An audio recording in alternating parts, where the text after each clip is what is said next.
éducation Moussa Sène ñu bàyyi la ak sa invité. waaw Fatou Diouf Faye tey suñu gan gi mooy Pape Boubacar Kama moo nekk secrétaire général bu CONEMS ak aussi membre bu fédération démocratique de l'éducation et de la formation et de la recherche Pape Boubacar Kama léegi yéen ngeen nekk kuréel boo xamante ni yéen a ngi bootu ci FEDEFOR naam am nga sa syndicat boo xamante yaay secrétaire général bi muy CONEMS mais dañoo gis ni yéen syndicat d'enseignants yi affilié wu ci CSA da ngeen taxawal benn kuréel ñu tuddee ko FEDEFOR alors ndax mën nga ñu dégtal tuuti ci FEDEFOR boobu pour ñu xam lan moo wundu taxawaay bi. Merci beaucoup Moussa ñu ngi lay gërëm bu baax a baax ci laaj bu am solo bi ñun syndicat d'enseignants lañu bu tudd CONEMS man maay le secrétaire général national di coordination nationale des enseignants engagés pour un meilleur système waaye syndicat d'enseignants bokkut ak centrale syndicale parce que centrale syndicale moom mooy ëmb liggéeykat yi de tous bords waaye syndicat nag simple syndicat day ëmb ñi nga xamante ne ñoom ñoo bokk corporation par exemple les enseignants mën nañu am syndicat léegi nag kuréel gi ñu bokk muy CSA mooy centrale syndicale bi nga xamante ne syndicat yi nga xamante ne de tous bords ñii di ouvrier ñii di enseignant ñii di ay médecins et cetera waa santé ñoom ñun ñëpp ñoo bokk ci kuréel gi nga xamante ne moom mooy centrale syndicale u CSA ci noonu nag ay syndicats d'enseignants yu bëri nekk ci biir CSA ñu xalaat ne mbooloo mooy doole moo tax ñu unir sunu ay force dippee kuréel googu FEDEFOR muy fédération démocratique de l'éducation et de la formation et de la recherche au sein de la CSA ni ko kuréel yu bëri amee sax ci centrale yu bëri def nañ ko waaye sunu bos nag SUDES moo ci nekk CONEMS SYNEPS ORS ak syndicat bi du SUES ak SDA donc di 7 kuréelu jàngalekat yoo xamante ne ñoom ñoo nekk biir CSA ñoom ñoo bokk formé FEDEFOR boobu ndax lépp lu enseignant di xeex wala boog lépp lu liggéeykat di xeex aussi union bi daf cee am solo ngeen booloo nekk benn mën a mutualiser seen force mën aussi boole seen jàngoro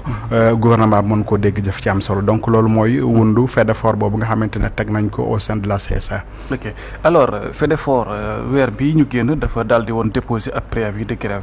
alors lan lañ mën a jàngat ci préavis boobu ak aussi fan la toll. exactement le 14 bële passé la ñu déposé suñu préavis de grève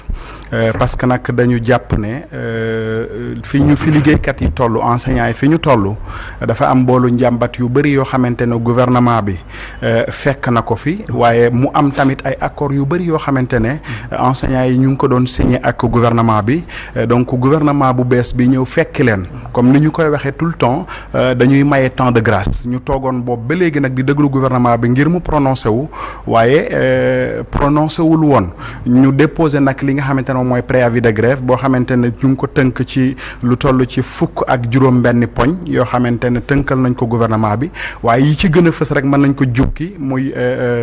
décret boobu nga xamante ne boobu ba léegi ñu ngi koy waxtaane gouvernement bi ñu ngi koy waxtaane waaye ba léegi jëmmaalaguñ ko muy décret boobu nga xamante ne dafa intéressé li nga xamante ne mooy enseignant décisionnaire yi te ñuy dund gu métti goo xamante ne ci seeni nekk en service wala boog bu ñu demee retraite dafay nekk condition yoo xamante ne condition yu jaaduwul la yooyu defe naa waxtaan nañ ko ay yoon ci ay conférence de presse ak plateau yoo xamante ne ñëpp xam nañ léegi booy na nopp ñëpp ne décisionnaires yi moom seen problème yi gouvernement bi daf cee war a taxaw ñu entamé woon nag ay discussions yoo xamante ne ñu ngi waroon signer décret 74 347 bu 12 avril yoolu lañ waroon modifier pour mu jël en charge décisionnaires yi donc ba léegi ñuy xaar signature boobu bokkoon na ci li nga xamante ne moom mooy préavis de grève bi nga xamante ne déposé woon nañ ko sur imposition bi nga xamante ne dañ ko ràññee aussi ci li nga xamante ne moom mooy rappelu enseignants yi bokkoon na ci li nga xamante ne moom mooy préavis de grève bi boole ci aussi le traitement la diligence sur le traitement des dossiers des enseignants fi mu toll nii gouvernement bi mi ngi waxtaane digitalisation ak li nga xamante ne mooy xarala yu yees yi ngir ñu digitaliser lépp loo xamante ne dafa jëm ci démarche administrative donc mënuñu concevoir ci même période boobu enseignant aussi ay papier maanaam li nga xamante ne moom moo koy permettre moom mu mën a progresser ci carrière am muy tàggatembe ci yenn ministères yi ministère de l'éducation ministère de la fonction publique et autres donc loolu bokkoon na aussi ci li nga xamante ne moom la ñuy ñaxtu parce que quand on parle de digitalisation nag ki nga xamante ne carrière am moom day liggéey te carrière am ngeen war koo diligenter yaakaar naa yooyu dafa war a bokk ci priorité nga xamante ne gouvernement daf ko am donc loolu bokkoon na ci waaye bokk na ci aussi mbirum formation surtout la formation des chargés de cours bi nga xamante ne wax dëgg neex yàlla man su ma koy waxati sax léegi dama ciy rus parce que daanaka gouvernement bi jiitu woon jëloon na ci engagement ba daanaka amoon na 300 et quelques chargés de cours yoo xamante ne jëloon nañ leen mais ce qui est inquiétant mooy ministre bi fi nekk Moussa Bamba Guirassy bi mu ñëwee daaw dafa jëloon engagement bu rëy devant les chargés de cours et devant tous les syndicats wax na ko sax ci ay plateau yu bëri ne chargés de cours yooyu il faut que ñu former leen te loolu lu war a mën a nekk la te moom dana jël engagement wu octobre bii ñu génn la waxoon ne chargés de cours yëpp danañ leen mën a former donc ñu toog ba octobre novembre décembre ba aujourd'hui ñu ngi ci avril te gisaguñu benn jéego boo xamante ne gouvernement bi teg na ko pour former chargé de cours yooyu donc yooyu bokk na ci plateforme revendicative bi nga xamante ne moom la ñu bokk na ci points yi nga xamante ne moom la ñu déposé bokk na ci aussi la revalorisation de la fonction enseignante kenn ku nekk xam na ne daaw jéeg ci discussion yi ñu amoon wala bokk ci mouvement yi nga xamante ne amaloon nañ ko bokkoon na ci lu ñu doon ñaxtu ci loolu am poñ yu bëri yoo xamante ne nag nekkoon na ci protocole d'accord yi waaye am yu bëri yoo xamante ne tamit gouvernement bi daf ko defoon ngir defal enseignants yi muy revalorisation salariale bi nga xamante ne dafa am inéquité au niveau de la fonction publique ñu ko doon ñaxtu waaye dafa am loo xamante ne gouvernement bi daf ko defoon mu yokk salaire u ñëpp donc inéquité boobu dafa continuer woon di persister au sein des salaires des enseignants loolu tamit bokkoon na ci plateforme revendicative bi nga xamante ne déposé woon nañ ko donc loolu daal ci gàttal ak yu bëri yu mel ni yokk tamit formation wu ñi nga xamante ne ñoom ñooy élèves maîtres ngir bu ñuy ñu génnaale seen CAP ndax dafa di solution ci li nga xamante ne moom mooy lenteur administrative yi parce que ki nga xamante ne dafa génnaale CAPM au niveau de la formation dootul aajo muy xaar 3 ou 4 années pour li nga xamante ne moom mooy arrêté am génn au sein de la DEXCO pour mu mën a dem déposer ci long fil boobu nga xamante ne day nekk au niveau de la fonction publique pour mu intégrer li nga xamante ne moom mooy la fonction publique donc loolu bu ko état bi defee day permettre ñooñu ñu élaguer des années d'attente yoo xamante ne nit ki da doon xaar pour ñu gis ko CAP après mu xaar arrêté après mu xaar li nga xamante ne moom mooy acte d'intégration donc yooyu tamit bokkoon na ci préavis yi nga xamante ne points yi nga xamante ne bokkoon na ci préavis bi ñu déposé woon Moussa. ok donc pour boucler passage boobu. préavis bi je pense bien que jeex na parce que délai bi ngeen ko déposé woon daa mel ni weesu na alors léegi lan ngeen fas yéene def est-ce que également jotoon ngeen accusé de réception ci côté gouvernement bi ndaxte ñu bëri dañuy naan du ñu am retour autorité bi. bien sûr que jotoon nañu accusé de réception wu gouvernement bi mais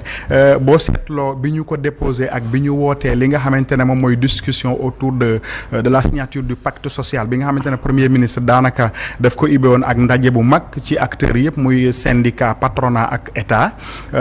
mu woote woon ko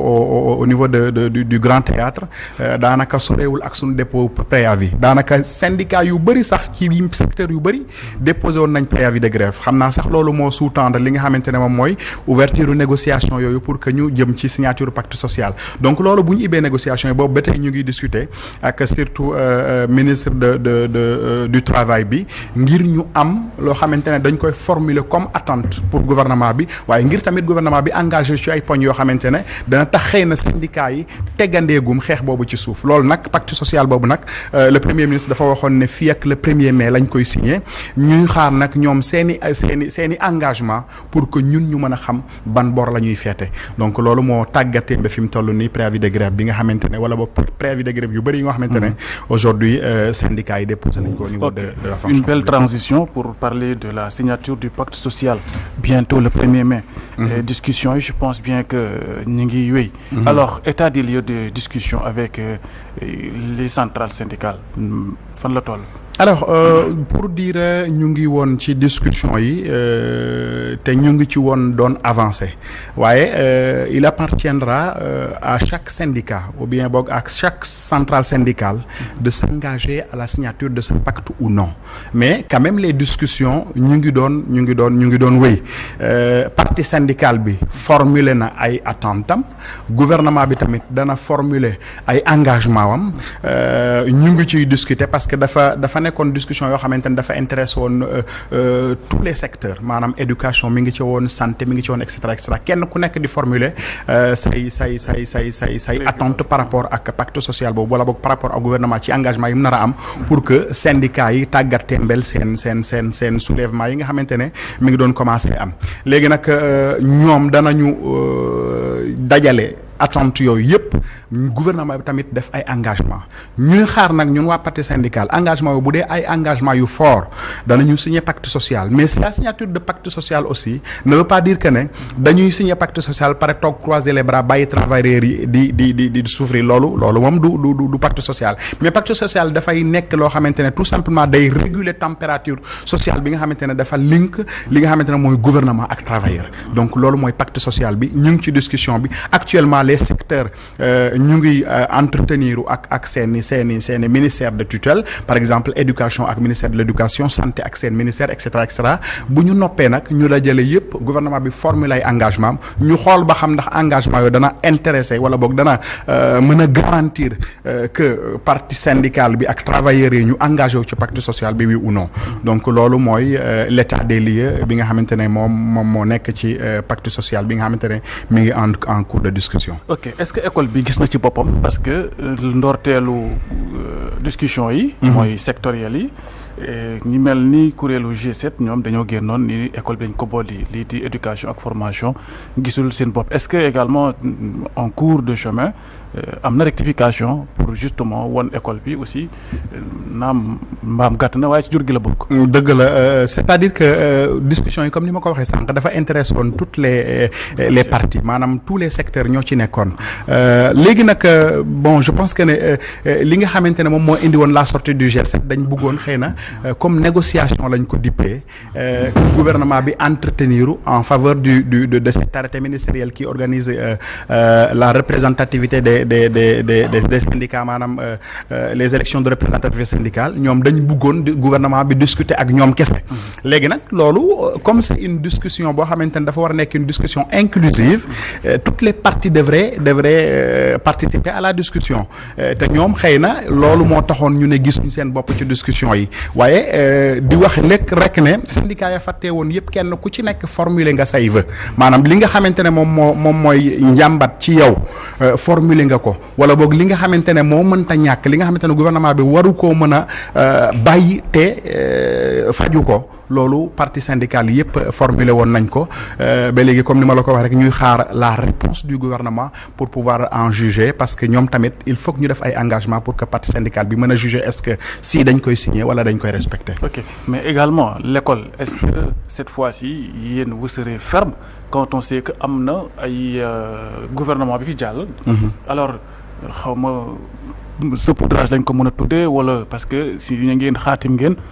bon ba léegi jëmbaluñ ay protocole d'accord yu bëri exactement.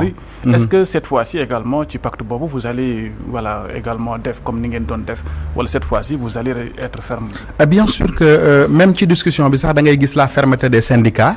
mais loolu du càggin ne pacte social bi buñ ko signé wala buñ ko signé wul dafay permettre au gouvernement wala boog dafay permettre à la partie syndicale mu délaisser les travailleurs non wax naa ko sànq. même bu fekkente ne fermeté boobu ñu àndal gouvernement bi répondre ci engagement yu leer yoo xamante ne dana mën a permettre les enseignants plus particulièrement ñoom ñu wëyal seen liggéey sans am ay contraintes bu fekkente ne yooyu amul ñun tamit nous prendrons nos responsabilités et c'est de continuer la lutte que nous avons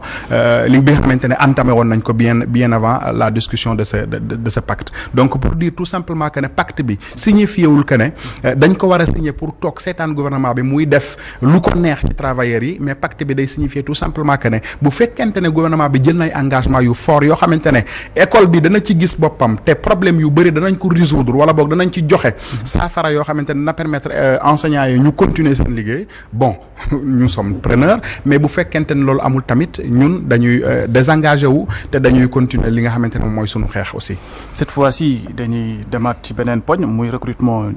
ñaari junni jàngalekat yu gouvernement bi annoncé woon alors état des lieux de ce recrutement. Actuellement je pense que ne la présélection ci la ñu toll alors pour cette question je précise que ne waxoon naa ci benn conférence de presse aussi que ne li gouvernement bi di wax pour le recrutement en urgence de ces 2000 enseignants là dafa nekk loo xamante ne bon du loo xamante ne justificatif yi ñu ko jox moom la parce que bu fekkente ne dañu ne woon en urgence la ñu recruter 2000 enseignants pour que ñu dem parce que classe dafa am classe yoo xamante ne dafa tëjee am enseignants yoo xamante ne ñu ngi détenir 2 ou 3 classes am école yoo xamante ne sax benn enseignant moo fa nekk te mun yor ay classes 6 classes wala et cetera bu fekkente ne loolu moo nekkoon sabab li actuellement ñu ngi ci 2e trimestre bi jeex na ñu ngi ci 3e trimestre donc fi mu toll nii benn enseignant rejoindre agul salle de classe yi te waxoon naa ne recrutement boobu li ñu waroon def mooy comme def nañ concours bi ba ñëpp gis ne résultats yi génn na te actuellement nit ñi ñu ngi doon rejoindre li nga xamante ne moom mooy CRP yi maanaam fi ñu war a defee seen formation nañu recruter foofu ay enseignants yu doy defal leen formation bu baax parce que ñi ñu war a recruter certes am na ñoo xamante ne xëy na parce que li ñu waxoon mooy ñu am diplôme ba noppi la ñuy recruter buñ ko mënul am ñu recruter ñoo xamante ne peut-être am nañu bac du ci ñàkk xëy na waaye même boo recruter ñi nga xamante ne ñoom ñoo am diplôme aussi c'est un problème parce que formation bi état joxe peut-être que jaaruñu fa te ñi jaar ci formation boobu ñoom ñoo gën a xëy na nekk ñi nga xamante ne ñoom ñoo gën a opérationnel parce que nag bu fekkente ne fii mu toll nii ñu ngi ci mois d'avril bu ñu demaatee tuuti dugg nañ sax déjà ci mi-avril mai la ñuy jël seen service te daanaka mai rek la ñuy jeexal mois de juin daanaka du ñu ko jàng examen yi ci la ñu nekk et cetera donc dootul jar recrutement boobu kon la ma waxoon ne. recrutement wu 2000 enseignants mënoon nañ ko def ci concours bi donc je pense que j'ai raison te actuellement ñu ngi ci présélection bi la ñu defagum sélection définitive mais peut-être xëy na fii ak fin de la semaine nit ñi dañ jot seen message pour mën a wax ne résultats yi ñii la ñu sélectionné waaye ba fi mu toll nii daal état des lieux mooy ñu ngi ci présélection ba léegi. ok présélection boobu sax am na ñu koy ŋaññi. mais dañoo waxoon DRH bi mu génnee dafa ne woon dañuy privilégier ñu am diplôme. exactement et présélection bi lu mu wone mooy le contraire c'est-à-dire dañoo présélectionner ñi nga xamante ni amuñu diplôme. Est-ce que également yéen syndicats yi impliqué nañ leen ci gestion bi ak aussi est-ce que mën ngeen jàpp ni c'est transparent. xam nga implication wu recrutement boobu fi mu mën a yem mooy que ne xëy na ñu am ci benn regard. di ko suivre à la lettre ñuy am aussi les informations concernant aussi ce recrutement mais man li ma waxoon ca tàmbale ga mooy recrutement yooyu ñuy def muy recrutement spéciaux yooyu nga xamante ne dañ koy def te gouvernement bu fi jaar daanaka def nga ko dama ne woon recrutement yooyu wax dëgg neex yàlla mën nañ koo tàggatembel comme am nañu ay concours yoo xamante ne fa la enseignants yi di génnee concours yoo xamante ne c'est sélectif yoo xamante ne ku ci jàll moom di nga xam ne wax dëgg neex yàlla kii bu noppee formation am dana nekk ko opérationnel recrutement spéciaux yi parce que dama ko qualifié woon autant de recrutement politique parce que tamit loolu mënu cee ñàkk recrutement boo xamante ne doo xool kan moo gën kan wala kan moo gën a performant kan wala kan moo jaar ci concours ak yooyu da ngay xool rek ndax am na diplôme bu fekkente ne ñi am diplôme matewuñu nga jël ñeneen loolu mënuñ ko qualifier que de recrutement te yooyu tamit mooy bëri ci li nga xamante ne moom mooy andi problème ci système bi parce que da ngay gis koo xamante ne peut-être biñ koy recruter amul woon diplôme wala boog am na diplôme mu âge am dépassé loolu finalement bu ñu koy reclasser wala boog ñu koy intégrer la fonction publique day nekk koo xamante ne décisionnaire lay nekk mu andiwaat problème ñin ñi di soulever wu wala boog nga recruter ko amagul formation mu nekk di laaj forme à ce que ñu former ko pour mu mën a intégrer fonction publique nekk dans la précarité parce que ku ñu recruter d'abord da ngay nekk maître contractuel avant nga nekk fonctionnaire donc bu fekkente ne nag amoo diplôme amoo formation bi ngay xaar ñu xool la pour nga am diplôme bi doog a intégrer la fonction publique ça ne fait qu'amplifier li nga xamante ne mooy problème yi au niveau de l'éducation donc yooyu waroon na dina mën a ñàkk très franchement. Donc ñun moom avis boobu wala boog position boobu la ñu mës a amee. ci recrutement spécial bi te ba léegi jóguñ ci position bi te yaakaar naa am nañu raison ci ñoom parce que actuellement on est au dernier virage de la fin de l'année. Si un enseignant aujourd'hui est affecté bu ñu ko affecté ak fu mu mën a rejoindre postam daanaka 1 mois la fay def wala moins d'1 mois école tëj donc loolu jëru ko woon mënoon nañ leen dugal rek ci ñi nga xamante ne ñoom ñooy élèves maîtres yi nga xamante ne actuellement ñu ngi en formation. nga may mam profité woo sax lancer un appel parce que ñooñu bañ leen affecté ba léegi ñu nekk formation dans toutes les régions wala boog dans toutes les centres de formation régionaux yi nga xamante ne ñoom ñoo leen di abriter ñu ngi doon lancer un cri de cœur que ne seen bourse bi jotaguñu ko ba léegi te koo xamante ne par exemple da nga ko affecté mu jóge Dakar war a dem Tambacounda dafi fa formation nga alloué ko une bourse boo xamante ne moom la war a jëlee par exemple logement am di ci fay lekkam ak li nga xamante ne moom mooy la reprographie des outils de formation te joxoo ko bourse am xaw ma fan nga ko wax ne mu jëlee ji xaalis boobu pour def ko donc ñu ngi lancer un appel encore une fois de plus waxoon nañ semaine ba le passé dinañ fay mais actuellement ba léegi déggaguma benn écho que ne fay nañu ñooñu élèves maîtres donc ñu ngi leen di lancer un appel pour ñu fay leen mais aussi à ce que ñu appliquer li nga xamante ne engagement bu ñu jëloon la mooy revoir la bourse qui était simplement de 25 000 alors que étudiants yi buy génn sax au niveau de la faculté bu amoon bourse bi day nekk 40 000 donc loolu c'est inadmissible pour un enseignant qui doit sortir et servir. syndicat d'enseignants yi bari na Moussa Sène ci seen corps bi CONEMS bi tey maa ngi koy soog a dégg est-ce que du am confusion benn instant dafa mel ni aussi seen revendication même la c'est la même parce que parfois da ngeen di wax ci recrutement fonction publique beeg yooyu est-ce que donc pour harmoniser seeni doléance gënul woon bu fekkee ne ku nekk sa côté yaa ngi def est-ce que dinañ leen dégg comme na mu waree waaw loolu peut-être ñun participer nañ ci dernière élection de représentativité syndicale ou enseignants yi donc CONEMS avait pris la 8e place au niveau de l'élémentaire et du préscolaire du syndicat bu ñu xamul bu ñu xam la mais tamit beneen bi ci des mooy au niveau de la pluralité de ces syndicats là dafa am lépp lu am rek dafa am lu koy indi parce que enseignement dafa bari ay pàcc ñun li taxoon ñu créer suñu syndicat dañ jóge woon ci recrutement wu volontaire de l'éducation bugg ci recrutement wu élèves maîtres ñu toogoon ay at yoo xamante ne amuñu sax décret bu ñu régir au niveau de la fonction publique on s'est regroupé en collectif puisque personne ne parlait de nos problèmes ñu regroupé en collectif xeex loolu ba décret bi ñëw ñu muté ko en syndicat de la même façon aussi que aujourd'hui il y a les enseignants yi nga xamante ne ñoom ñooy chargés de cours yi ñu ngi ak seen boolu njàmbat te kenn waxu ci gouvernement bi waxu ci te loolu tamit day te waral ñoom tamit ñu teg seen collectif di xeex kenn ku ci nekk daal di xeex pour li nga xamante ne moom mooy li nga xamante ne moom mooy sa boolu njàmbat mais tamit du càggeen ne dañoo bëri rek ba du ñu booloo suñu xeex en général boo gisee préavis de grève ay syndicats yu bëri ñoo ciy ànd bokk def préavis de grève boobu parce que particularité yi tamit xëy na dañoo bëri mais comme ni ñu ko waxee sànq ñun au sein de la CSA au sein de la centrale syndicale CSA ñun am nañu FEDEFOR boo xamante ne 7 syndicats d'enseignants ñoo ci nekk xam nga par exemple ñun 7 syndicats yooyu ñu nekk am na syndicat boo xamante ne ci privé bi la bokk ñun bu ñuy jël en compte suñu problème xëy na mën nañ fàttewaale parce que dunduñu li nga xamante ne moom mooy privé li ñuy dund mënuñoo jëlaale en compte seen problème ñoom tamit il faut ñu créer seen syndicat léegi nag bu ñu ñëwee au sommet ñun dañuy boole suñu ay forces mutualiser ko bu gouvernement bi di waxtaan aussi bu ñu weesoo élection de représentativité syndicale les 7 syndicats représentatifs ñoom ñooy waxtaan ci discussion yi nga xamante ne moom mooy gouvernement bi di waxtaan mais bu fekkente ne discussion inclusive la comme le pacte social bi ñu war a signer kenn ku ci nekk da ngay dem day waral aussi problème benn ci problème mu enseignants yi du des gannaaw donc loolu moo waral xëy na syndicats yi bëri au sein de l'éducation tey enseignants yi aussi dañoo bëri.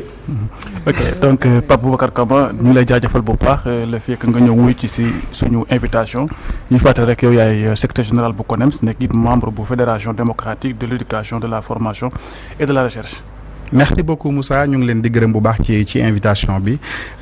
di la jaajëfal aussi ci question yu am pertinence bi di remercier aussi téléspectateurs yi encore une fois de plus merci beaucoup à l'équipe Réveil Matinal. Merci beaucoup Pape Boubacar Kama merci également Moussa Sène noonu la ñu ñëwee léegi ci invité de PEF Pierre-Edouard Faye di la nuyu. di nuyu ñi ma fekk ci plateau bi mon ami Pape Sané ah. nga aussi rek le problème xam naa.